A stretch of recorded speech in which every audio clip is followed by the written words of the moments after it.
Yan, good morning po sa ating lahat. Mamimili na po tayo ng 24 na inahin doon sa ano natin dito, no? Para mailagay na po natin sa mga scratch pen natin. So yung mga pinakamalalaking pipiliin po natin. Ayan. Mga pinakamagaganda ang katawan, pinakamalalaki. Ayan, bali 24 pong kukunin natin sa kanila. Nga lang napaka-challenging po nito na manguha sa kanila ngayon, no? At para at least mailagay na po natin dito sa mga breeding pen po natin at hihintayin na lang po natin itong mga to, itong mga lalaki natin. So by June, okay na po to, pwede na. Kalagitnaan ng June, ayan, mag-i-start na rin po mangitlog at saka magkasta po itong mga to, no? Kaya ang gagawin ko, mangunguha na tayo doon para naka-ready na rin dito sa kabila, no? Yung ating mga additional na mga breeding materials. Anyway, ito po ay ready naman na. Ayan, no? Naka-ready na po to. May painuman, pakainan na. Ayan. Naka-ready na po to. Ayan, no? May pakainan, painuman na. So dito na po yung breeding pen natin for the meantime. Tapos yung brooder natin siguro gagamitin natin by July pag nagpapapisa na tayo. Yun muna yung ando doon. Wala kasi po yung DIY incubator natin, inabangan ng mga estudyante. Yan ang gagamitin natin, brooder, no? At di bali may extra naman tayong extension para sa pailaw natin dyan. Wirings na lang kailangan natin, no? So yun ang gagawin po natin ngayon. Tara, let's go. Alright. Dito. Yan. Mangunguha na po tayo.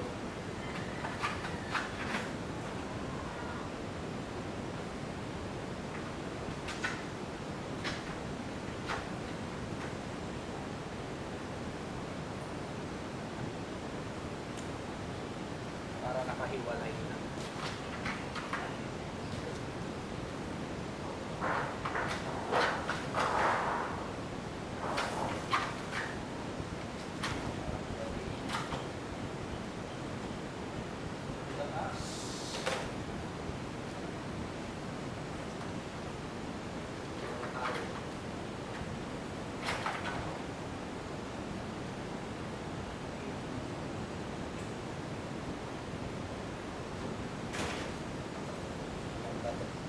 Ganda ng katawan.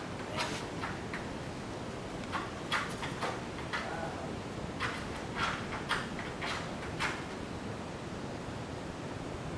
Ang pinakamalalaki po.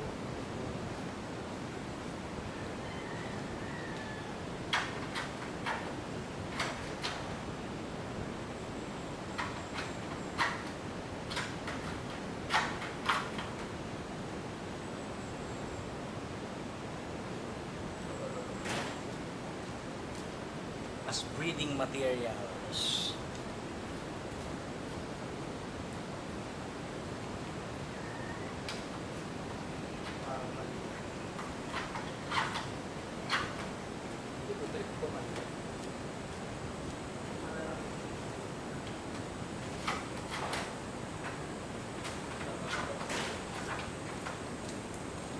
Yan. Ganda ng sukat.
itong video natin.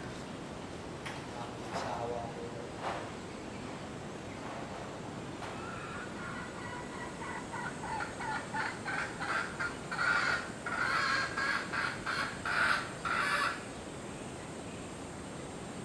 Kailangan yung buong katawan.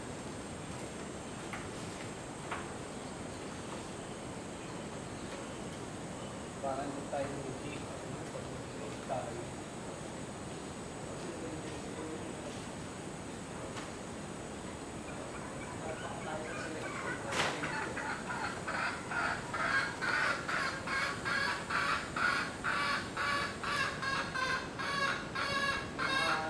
Magagandang pangangatawan ng kukunin.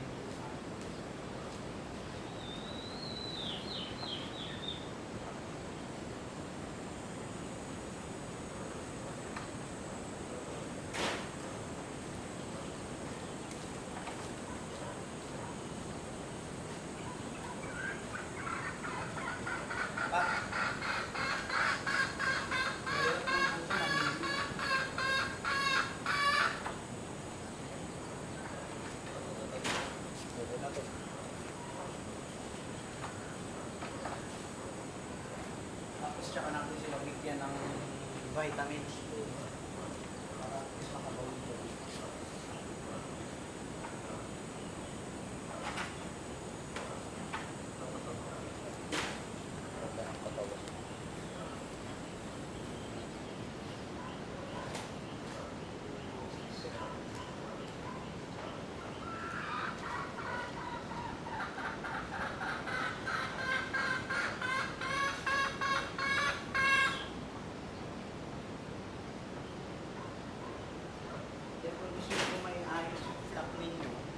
Dapat mag-undergo rin po ng selection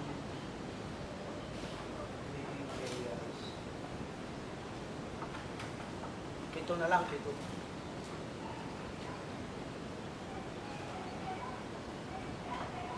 Nahihirap po kasi kapag hindi kayo magsisilip, no? Ng mga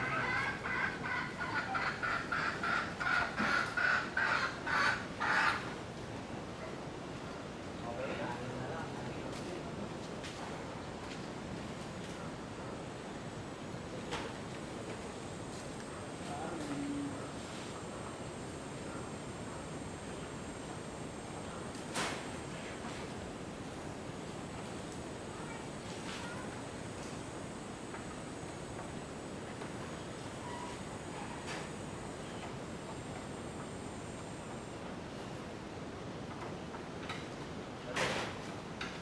Up, up, up, up, up, up, up.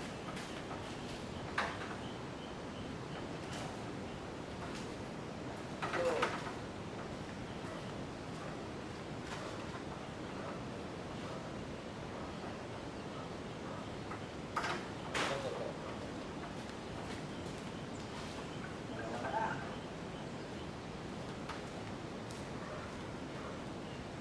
Kasi marami rin yung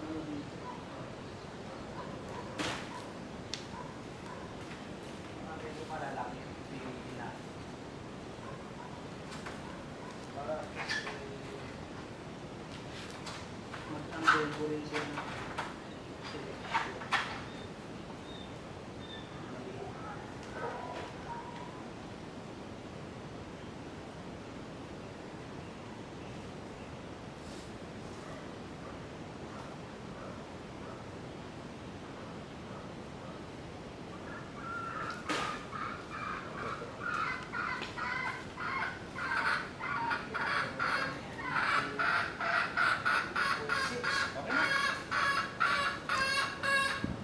Ito po yung napili natin. Selections po natin saglit. Wala kasing ilaw eh, no? So 9 po rito. 9 din dito. Tapos 6 po dito, no? 6. Right? Para yung 3 na kulang rito sa inahin, dito natin kukunin. Yan, dito po, no? So ito po yung magiging buhay natin, no? At tara, magbigay na po tayo ng ating patsuka. patoka at vitamins. Alright? So siguro hindi na natin ipapakita yon, no? At para at least mamaya na lang ulit sa vlog natin. At para at least ano naman, no?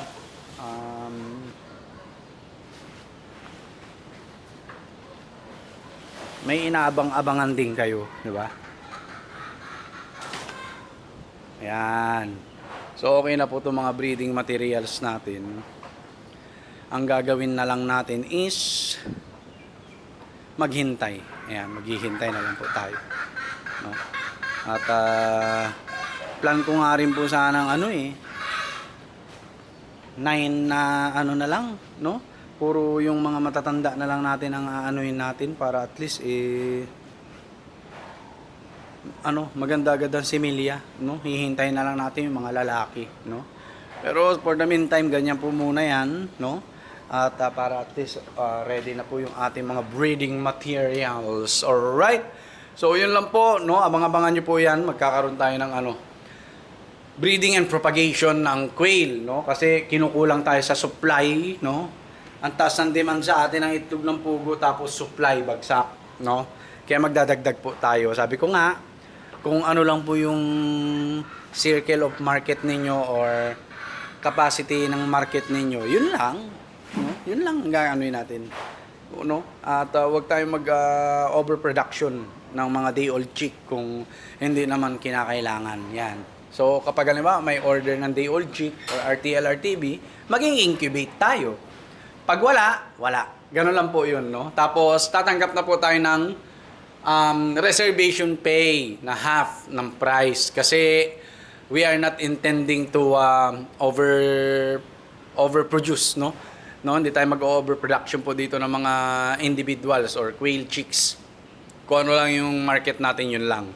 So kung may gusto pong umorder ng quail na fertile eggs, kontakin nyo lang ako.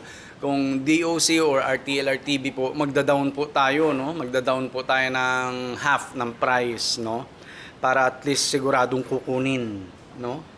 Kasi kung hindi nyo kukunin, wala tayong magagawa, no? Kundi kakatayin sila talaga. Or ibebenta, no? Or ibebenta po natin. So yun, timpla muna tayo ng kanilang vitamins. Alright, so yun lang po. God bless po sa ating lahat. Peace!